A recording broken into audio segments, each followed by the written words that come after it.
So there are many nouns that have masculine and feminine gender, but not all of them. We're going to go through a few. So yes, Smiley is very interested. Right. So good. So what we have here is a male and a female peacock, right? The male is called the peacock, the female is the peahen, and the names go with the pictures.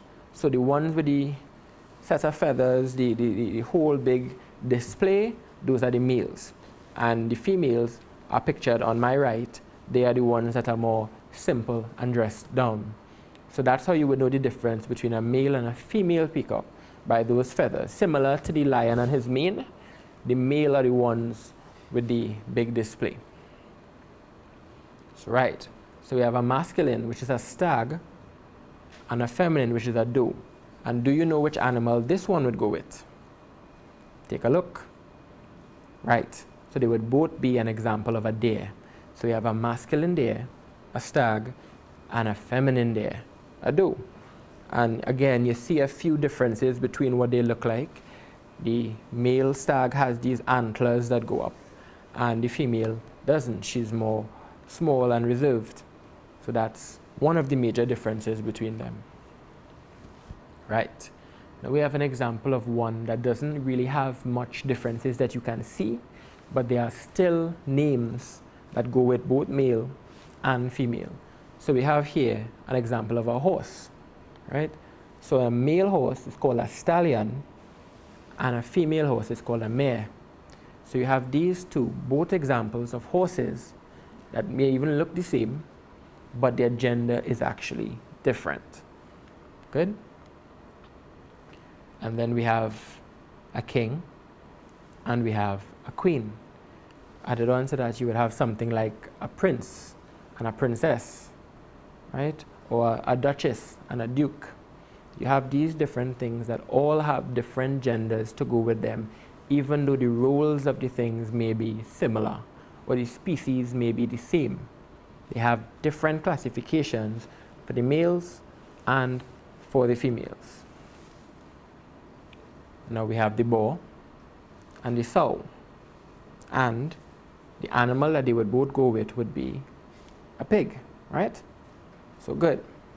So we have all of these different things to show you that sometimes there are differences between the male and the female, and sometimes it's just a matter of giving the different members of the different genders different names, like with the horse. Good. So what I want you to do now is we are going to draw on your own knowledge, and we are going to write the opposite of what we have. So each sentence has one word that is in blue. That word in blue would be either masculine or feminine. What you have to do now is think about what the opposite of that would be, what the other gender would be. So if I give you masculine, you have to give me feminine. If I give you feminine, you have to give me masculine. So let's see if we can do that. Right, so number one, the king and the are having dinner in the castle. So I want you to think about what the other version of king would be. Think about that one. Right. I am going to visit my aunt and this July. Again, think about it. My mother and raise horses.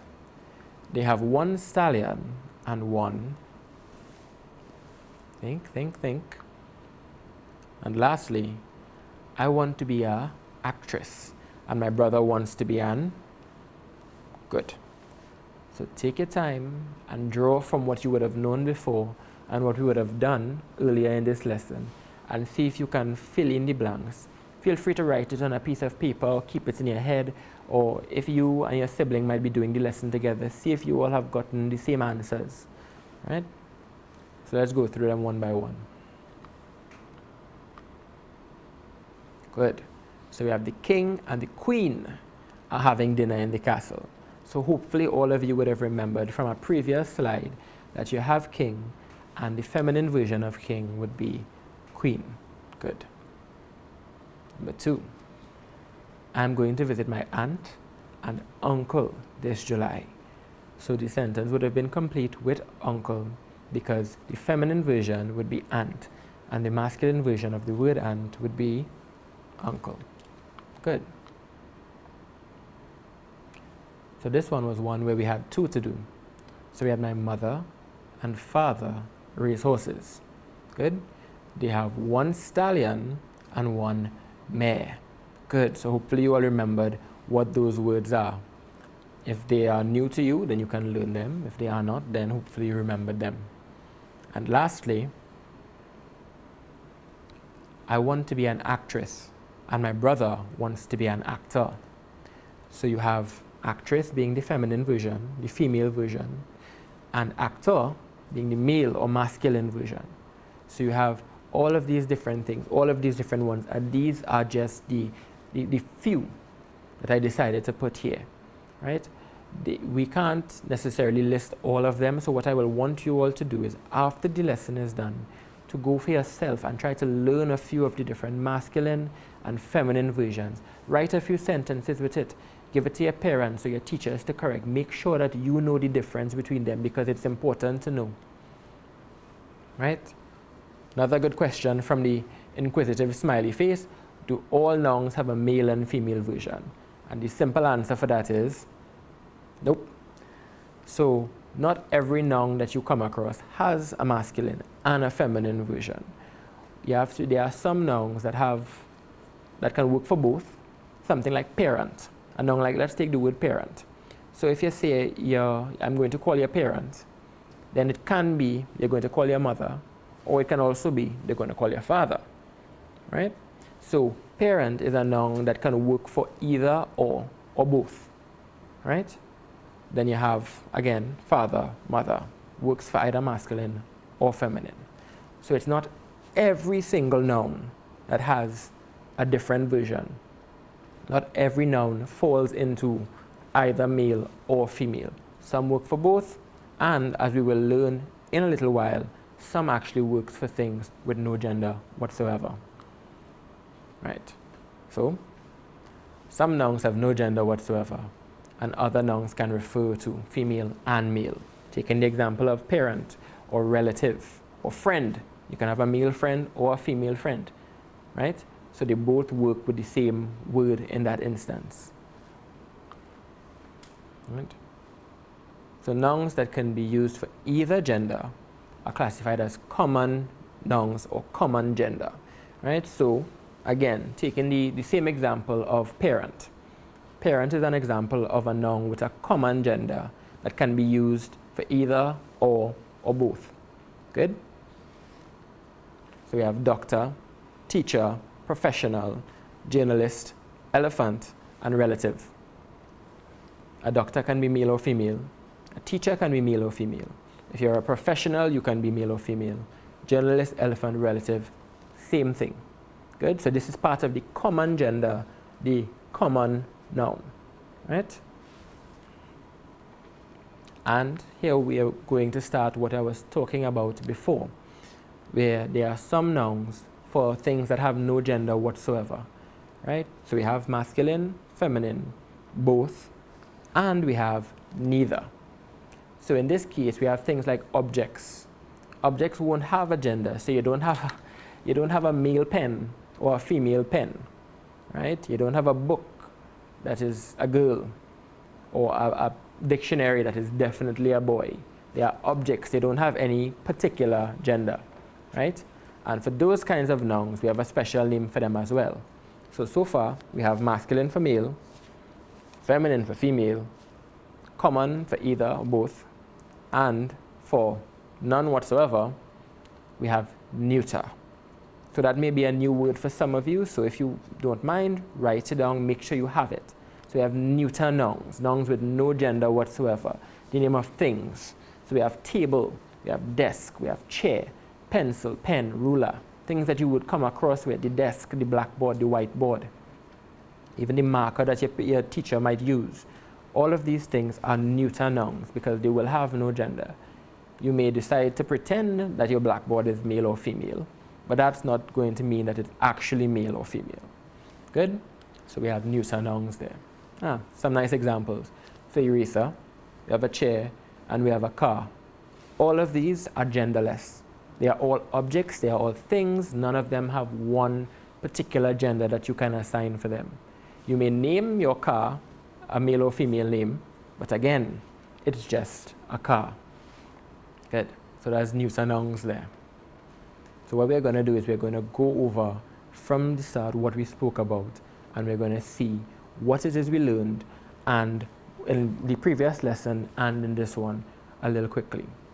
So nouns. Nouns themselves are good naming words. They can name what kinds of things? Persons, right? Places, animals, and things. Good. So we have those different things. What different types of nouns did we learn last day? Let's focus on last day first. So we have common nouns, good, and we have proper nouns. See if you can remember which kind begins with a capital letter. Is it common nouns? Is it proper nouns? Or do they both begin with a capital letter always? Good. Proper nouns always capitalize the first letter, regardless. Very nice.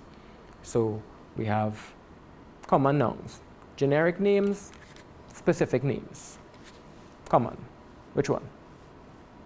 Good. So common nouns would be the generic, and proper nouns would be the specific names for the different things. So good. Always keep what you have already learned in the back of your mind, because it helps. You build on what you learned before. So good. And for this lesson now, let's talk about what we learned today and see what we can link. Nouns can sometimes be gendered.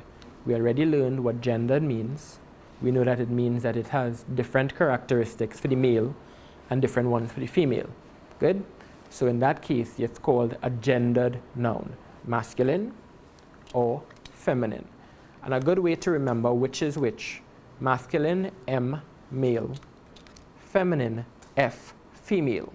So the first letter is the same for both of them. So if you're having problems remembering, just think about that. Good? So it can be male or female. Right? Masculine, feminine. And common. So that's the one like parent or relative that can be used for either or both. And other nouns, some nouns, have no gender whatsoever. Right? They are just objects and they are just things. So that's where we were talking about the car and the eraser and that kind of stuff. So, right, good. These are called neuter nouns. And again, it's important to remember the difference between all of these different types of nouns and not to mix them up. Good? So I want you to think to yourself. I want you to think about being able to use the different kinds. So if I were to give you a sentence like, the something is going to the mall, right? Would you put the James is going to the mall? That is a place for a proper noun? No. Would you put the girls are going to the mall, or the boys are going to the mall? That will work a little better. The difference between them and how they are used depends on how you are writing, right? Or what you are reading. The differences in the gender, just like the differences between the common and the proper, is important to denote there's a boy here, there's a girl here, and you have to pick one or the other. And your teacher tells you, make sure and pick a girl this time. Then you know you have to pick the girl, right? You're not going to pick the boy when you were just instructed on which one to pick. If you did not know the difference, then it will become a little confusing for you, right? So, masculine, again, refers to the names of boys and men: father, son, priest, uncle, right? We have rooster, host, king, or hero. Good? So all of those are masculine nouns. We have feminine, refers to girls and to women: aunt, mother, maiden, grandma; hen, goose, nun, niece. All of those are examples of feminine nouns. We have common nouns, both boys and girls, both girls and boys. We have doctor, nurse, visitor, friend, cousin, manager, relative, singer. All common, all refers to both. And then we have neuter, with nothing, for things or for objects. Eraser, shoes, chocolate, car, desk, bus, book, pants. All neuter, all things, all nothing. Just like this one. Masculine, boy. Feminine, girl. Neuter, car. Now you can build your own little table, and you can have the nouns separated with the ones that you know. So you could have a table for masculine, a column for masculine, sorry, a column for feminine, one for neuter, and fill it up for yourself and see how many you can list without error. So you have man, woman, table. Now, of course, you know, a man and a woman is not just a gendered version of a table, right? It's just a table is just an example of a neuter noun here. Father and son, mother and daughter, and boat, right? Grandfather, grandmother, and a tree. King, queen, and a house. So all of these here are good examples and ones that you can keep in your mind, that you can use, that you can learn more about in future. Once again, feel free to visit the ministry website for more. I hope you had fun, had a very good day, and goodbye.